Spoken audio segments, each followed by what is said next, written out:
Salam à tous et je suis très heureux de vous retrouver pour une nouvelle vidéo. Nous sommes au lendemain de ce Lesotho Maroc, victoire 1-0 de nos Lions d'Atlas grâce à Brahim Diaz qui permet au Maroc de remporter ces deux matchs au cours de ce rassemblement de septembre. Et je pense que vous l'avez compris, on va effectuer le bilan de notre équipe nationale sur ces deux derniers matchs où trois joueurs marocains se sont distingués, Brahim Diaz, Adam Aznou et Ezal Zouli. Premièrement, on va revenir sur ce Lesotho Maroc car le match est bien plus frais dans ma tête. Donc on a une victoire sur le score de 1-0 du Maroc avec un but inscrit dans le temps additionnel. Voilà, Brahim Diaz qui est apparu comme un héros clairement et qui a changé le cours et la physionomie de ce match-là également avec les autres entrants comme Ezal Zouli, Hakim Ziyech, etc., etc. Donc voilà, au final, on s'en sort très bien vis-à-vis de ce match-là, comme j'ai pu le dire lors de mon débrief qui est disponible, parce que derrière, on aurait pu concéder un match nul contre une équipe qui n'a pas du tout le même niveau que le Maroc, une équipe qui a un niveau bien inférieur sur le plan de l'effectif et même vis-à-vis de plein d'autres aspects.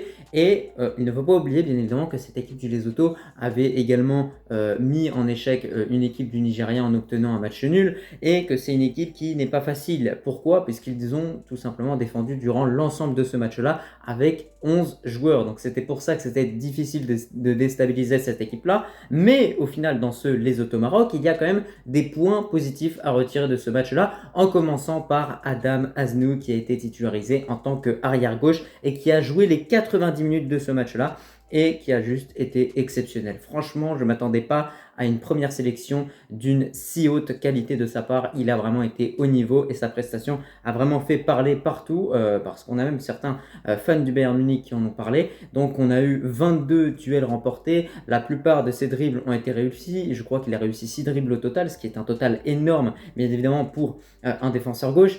Offensivement, il était très actif, défensivement, il effectuait bien le repli défensif. Bon, on voit que physiquement, il n'est pas encore solide et il n'est pas encore bien en place à 100%, mais ça, c'est des choses qui vont se faire bien évidemment avec le temps, surtout qu'il est dans un club qui est très travailleur, à savoir le Bayern Munich.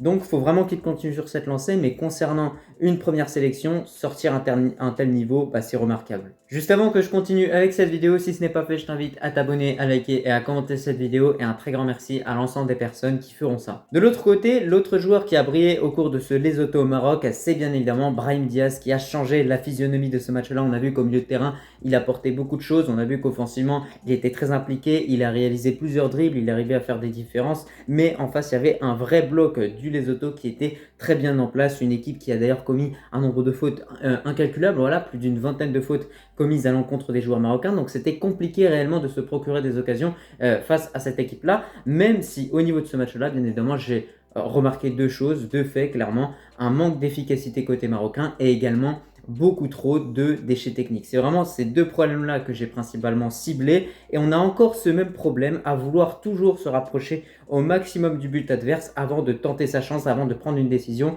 de centrer ou de tirer. Voilà, on a pu voir que les ballons allaient à droite, à gauche, avec Targalin et Richardson qui effectuent un petit peu les relances vers les attaquants. Mais malgré ça, on n'arrivait pas réellement à déstabiliser cette équipe-là. Il a fallu attendre l'entrée justement des cadres et des meilleurs joueurs de cette équipe marocaine pour qu'on voit des choses un peu plus intéressantes offensivement. Malheureusement, ce qu'on remarque encore une fois avec ce match face au Lesotho, c'est que le Maroc a toujours ce même problème face aux équipes qui évoluent en bloc bas. Mais peut-être que le Maroc a également trouvé la solution face à ce problème-là, justement avec des grands joueurs qui peuvent débloquer des situations et réaliser des exploits individuels. C'est exactement ce qui s'est passé avec le but de Brahim Diaz. On a une construction, un cheminement qui est extrêmement clair, un cheminement qui s'est fait avec trois joueurs. On a une première passe vers Nisri, remise de la poitrine de la part de Nisri, et on a derrière Brahim Diaz qui va quand même dribbler un joueur, faire un petit crochet et ensuite avoir toute la lucidité pour placer ce ballon en réalité dans le petit filet à gauche du but. Donc voilà, franchement, fallait le mettre ce but là. Il y a un petit cheminement qui s'est mis en place, mais malheureusement, c'est pas normal que contre une équipe comme le Lesotho,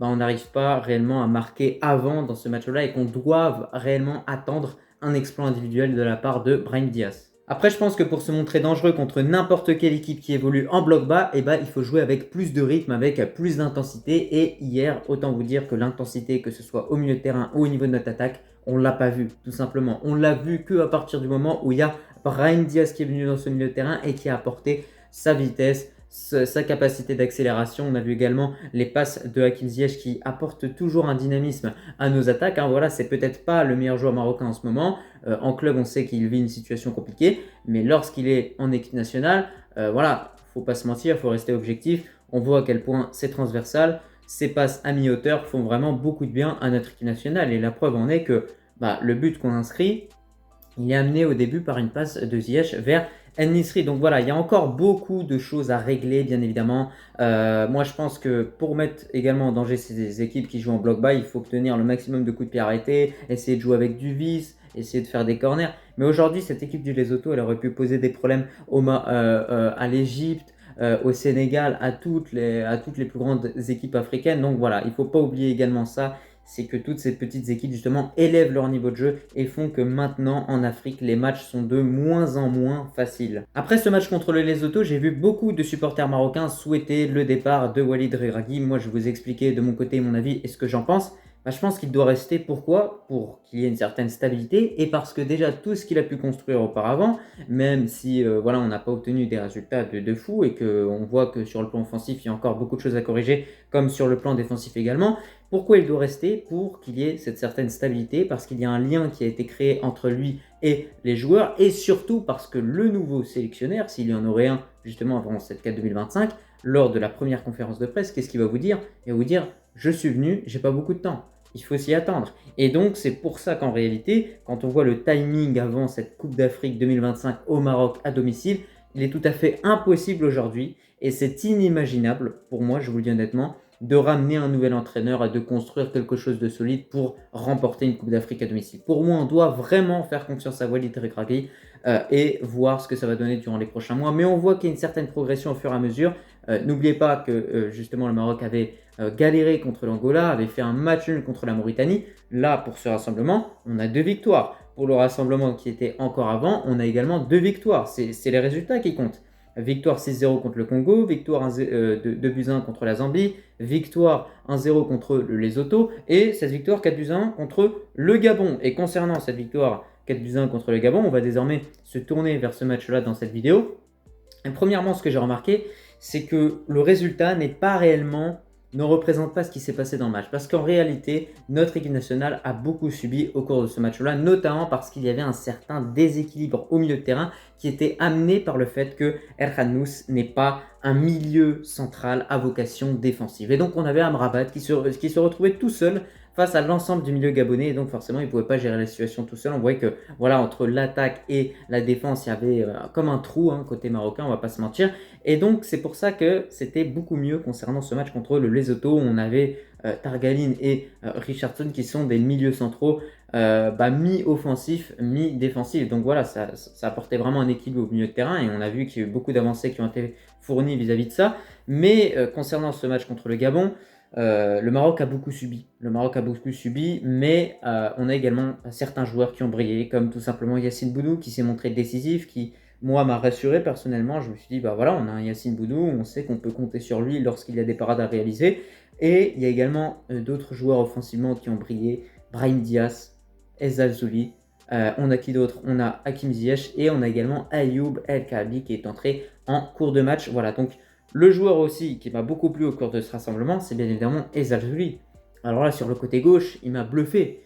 Voilà, même son entrée contre le Lesotho a été une bonne entrée. On a vu un joueur qui apporte beaucoup. On a vu qu'il y avait vraiment quelque chose qui changeait. Et je pense que la bataille de concurrence, en tout cas face à Amin Adli, il l'a remporté. Face à Ben Seguir, on ne sait pas encore, mais pour l'instant, Abdé va peut-être devenir prochainement un titulaire. Ce ne serait pas impossible et honnêtement, il aura marqué des points, ce sera totalement mérité. De l'autre côté, Ziyech, Brahim Diaz, ils ont continué de faire ce qu'ils savent faire. On les a vus plus en forme pour ce rassemblement.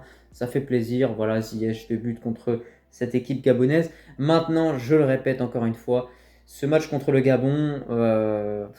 et voilà, il y a le score sur le papier, mais dans le contenu, c'est pas encore parfait. On a vu une équipe marocaine qui a trop subi pour moi, une équipe marocaine qui s'est fait prendre de vitesse vis-à-vis de certains défenseurs. Donc voilà, il y a encore des choses à corriger, mais voilà, ça reste quand même pas mal. Il y a une victoire et au final, lorsqu'on fait le bilan concernant ce rassemblement de septembre, on remarque que malgré que dans la manière, il n'y a pas tout qui a été à 100%, On est dans le positif, on est beaucoup plus dans le positif parce qu'on a décroché 6 points dans ces qualifications pour la CAN 2025 et on a encaissé seulement un but. Donc c'est propre et un but sur penalty en plus de ça, un but qui n'est même pas dans le jeu. Donc voilà, on peut remarquer qu'on est une équipe marocaine qui s'est montrée meilleure quand même offensivement, même si on a pu voir ses limites contre le Lesotho. Défensivement, on peut voir que le problème n'est toujours pas arrangé. Je pense que c'est un problème de forme vis-à-vis d'Aguerd qui n'a pas beaucoup joué avec West Ham et qui là maintenant rejoint un nouveau club. Et c'est également un problème de forme pour Abkar qui est capable du meilleur comme du pire. Bon, du côté d'Abdelhamid, vous le savez, au vu de son âge, au vu de sa vitesse, c'est très très compliqué. Donc voilà, on verra quand on pourra disposer de l'ensemble de nos défenseurs, dont Chadjiri bien évidemment, auquel on souhaite bien évidemment un très bon rétablissement. En tout cas, c'était tout concernant cette petite vidéo bilan de ce rassemblement de septembre. J'espère qu'elle t'a plu. N'hésitez pas à donner votre avis en commentaire vis-à-vis de ce rassemblement-là, vis-à-vis de ce match face au Lesotho, ce match face au Gabon. Et moi, je te remercie si tu as regardé cette vidéo dans son entièreté. Et je te dis tout simplement à la prochaine. Allah al-Watan al-Malik.